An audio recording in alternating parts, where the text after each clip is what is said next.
সমস্ত ট্রাফিক নিয়মাবলী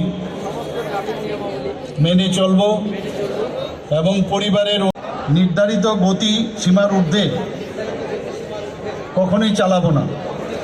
সড়ক দুর্ঘটনা প্রতিরোধ করব।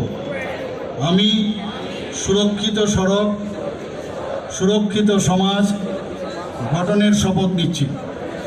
পাশাপাশি আমি সবাই সিট বেল্ট অবশ্যই ব্যবহার করব এবং নেশাগ্রস্ত হয়ে হিসাবে কাজ করার জন্য সংকল্পবদ্ধ থাকব।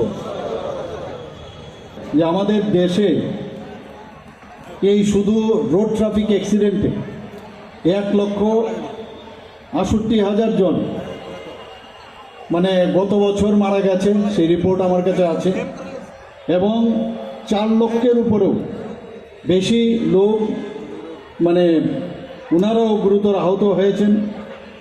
এবং এতে করে আমরা যখন বাড়ির থেকে বেরোই তখন দেখা যায়, বিশেষ করে কম বয়সী ছেলে মেয়েদের মধ্যেই এই মৃত্যুর যে সংখ্যাটা সেটা দেখা গেছে।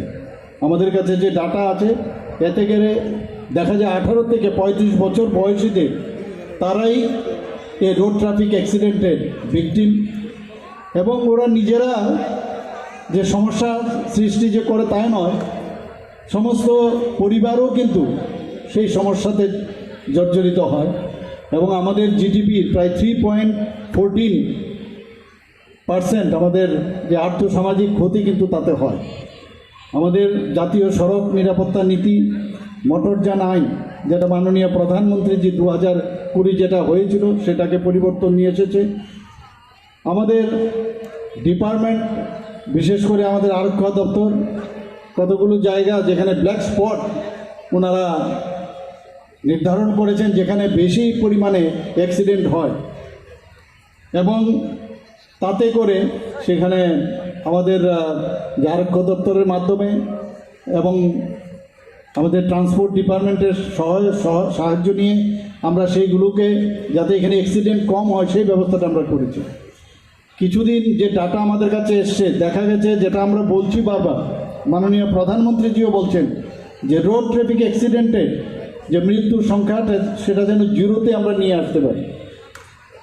আমি ব্যক্তিগতভাবে যেটা আমি বুঝি যে রুলস রেগুলেশন এগুলো তো থাকবে, মানতেই হবে আমাদের, কিন্তু পাশাপাশি যিনি চালক তারও কিন্তু মানে টেক ইট গ্রান্টেড করে যেন না চালায়। নিজে সচেতন থাকলে সবচেয়ে বড় যে উপায়, যে আমি ঠিকভাবে চালাচ্ছি, কিন্তু আমারও বুঝতে হবে বা সবসময় একটা মানে সচেতনতা থাকতে হবে যে আমাকে যে কেউ এসে ধাক্কা মারতে পারে বা অ্যাক্সিডেন্টের আমি সম্মুখীন হতে পারি। তাতে করে দেখা যায় অনেক অ্যাক্সিডেন্ট থেকে আমরা দূরে থাকতে পারি। তো দিস ইজ ভেরি ইম্পর্ট্যান্ট। যারা অনেক সময় এখানে মাননীয় মন্ত্রী বাহাদুর বলার চেষ্টা করেছেন যে ব্রেথ অ্যানালাইজার আমাদের আরক্ষা দপ্তর থেকে প্রায়শ রাত্রির দিকে বেশি হয়, এবং যে স্পিডে মোটর বাইক চালায় আপনারা সবাই জানেন, আমাকে অনেকে বলেছেন যে এত স্পিডে গাড়ি মোটরসাইকেল চালায়, এর বিষয়ে কিছু করুন। কিন্তু একমাত্র সচেতনতাই একমাত্র উপায়, যার মাধ্যমে এখানে যারা ছেলে মেয়েরা আছে তাদেরকে আমি বলবো যে 18 থেকে 35 বছরের, যেটা আমি একটু আগে বললাম, সবচেয়ে বেশি এই সংখ্যাটাই দুর্ঘটনাগ্রস্ত হয়। শুধু নিজেরাই হন না, অন্যদেরকেও সেই দুর্ঘটনায় তারা আঘাতপ্রাপ্ত হয়। তা আমি ওনাদেরকে বলবো, সবাইকে বলবো যে সচেতনতা ইজ ভেরি ইম্পর্ট্যান্ট।